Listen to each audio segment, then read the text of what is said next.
ಜೈಲಿನಲ್ಲಿ ಅಧಿಕಾರಿಗಳೇ ವೇಶ್ಯವಾಟಿಕೆಯನ್ನ ನಡೆಸ್ತಾರಂತೆ. ಹಿಂಡಲಗ ಜೈಲಿನಲ್ಲಿ ಮಾಡಬಾರದೆಲ್ಲ ಮಾಡ್ತಾರಂತೆ. ಜೈಲು ಅಧಿಕಾರಿಗಳ ಒಂದೊಂದು ಆಟಗಳು ಹೊರಗೆ ಬರ್ತಾ ಇದೆಯಾ ಅಂತ ಹಿಂಡಲಗ ಜೈಲಿನಲ್ಲಿ ಕೈದಿಗಳಿಂದ ಒಂದು ವಿಡಿಯೋ ಹೇಳಿಕೆ ಆಚೆ ಬಂದಿದೆ. ತುಮಕೂರಿನ ಸುರೇಶ್ ಅಲಿಯಾಸ್ ಸಾಯಿ ಕುಮಾರ್ ಅಂತ ಒಂದು ವಿಡಿಯೋ ವೈರಲ್ ಆಗುತ್ತೆ. ಜೈಲಿನ ಒಳಗಡೆ ಅಧಿಕಾರಿಗಳೇ ಮೊಬೈಲು ಎಣ್ಣೆ ಕೊಡ್ತಾರಂತೆ. ಸಪ್ಲೈಯರ್ ಕೆಲಸ ಇರಬೇಕು ಅವ್ರಿಗೆಲ್ಲ. ಹಣ ಕೊಟ್ರೆ ವೇಶ್ಯವಾಟಿಕೆ ಮಾಡ್ತಾರೆ ಅನ್ನೋ ಆರೋಪ ಕೈದಿಗಳು ಮಾಡ್ತಿರೋ ಆರೋಪ ಆಯಿತು.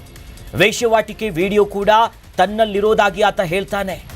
ಜೈಲಿನ ಒಳಗೆ ಎಲ್ಲವೂ ಸಿಗುತ್ತೆ, ಜೈಲೇ ಸ್ವರ್ಗ. ಒಂದು ವಿಡಿಯೋ ಬಿಡುಗಡೆಯಾಗುತ್ತೆ. ಈ ಟೋಪಿ ಹಾಕೊಂಡು ವಿಡಿಯೋದಲ್ಲಿ ಮಾತನಾಡ್ತಾನಲ್ಲ, ಜೈಲಿನ ಒಳಗೆ ಏನಾಗ್ತಾ ಇದೆ ಅಂತ ಈತ ಅನುಭವದ ಮೇಲೆ ಹೇಳ್ತಾನೆ. ಹಿಂಡಲಗ ಜೈಲಲ್ಲಿ ನೋಡಿ, ಇಂಥ ಸೆಂಟ್ರಲ್ ಜೈಲ್ಗಳಲ್ಲಿ, ರಾಜ್ಯದ ನಮ್ಮ ಜೈಲ್ಗಳಲ್ಲಿ ಎಂತೆಂಥ ವಿಚಾರಗಳು. ಈ ಟೋಪಿ ಹಾಕೊಂಡಿರೋ ವ್ಯಕ್ತಿ ಸುರೇಶ್ ಅಂತ ಅಲಿಯಾಸ್ ಸಾಯಿ ಕುಮಾರ್ ಅಂತ.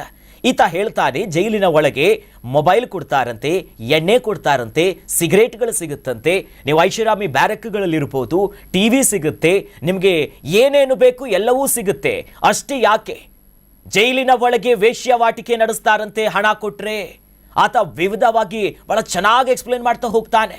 3 ಕೊಲೆ ಯತ್ನ, ಕಳ್ಳತನ ಸೇರಿ 20ಕ್ಕೂ ಹೆಚ್ಚು ಕೇಸ್ಗಳೆಲ್ಲ ಇರುತ್ತಲ್ಲ. ಕಾನೂನು ಬಾಹಿರ ಚಟುವಟಿಕೆ ಭಾಗಿಯಾಗಿರುವಂಥ ಹಿನ್ನೆಲೆಯಲ್ಲಿ ಅರೆಸ್ಟ್ ಆಗಿರುವ ಒಂದಿಷ್ಟು ವಿಚಾರಗಳಲ್ಲಿ ಬರುತ್ತೆ. ಬಹಳ ಶಾಕಿಂಗ್ ಆಗುತ್ತೆ ಇವೆಲ್ಲ ನೋಡ್ತಾ ಇದ್ರೆ.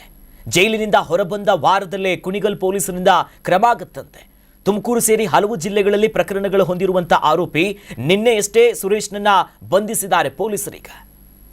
ಜೈಲಿನ ಒಳಗೆ ಇಂಥ ದೊಡ್ಡ ಮಟ್ಟದ ಆರೋಪ ವೇಶ್ಯಾವಾಟಿಕೆ ಆಗ್ತಿದೆ ಅನ್ನೋದು ಗೃಹ ಸಚಿವರು ಹೆಂಗ್ ಉತ್ತರ ಕೊಡ್ತಾರೆ. ಮೊನ್ನೆ ಹೇಳ್ತಾ ಇದ್ರು, ನಾನೇ ಗೊತ್ತಿದ್ದೆ, ಎಲ್ಲ ಕಡೆ ರೇಡ್ ಮಾಡಿಸಿದ್ದೆ ಅಂತ. ಎಲ್ಲೋ ಮಿಸ್ ಮಾಡಿದಾರೆ ಅನ್ಸುತ್ತೆ ಗೃಹ ಸಚಿವರು. ಇದನ್ನು ಮತ್ತೆ ಪರಿಶೀಲನೆ ಮಾಡಬೇಕಾಗಿದೆ.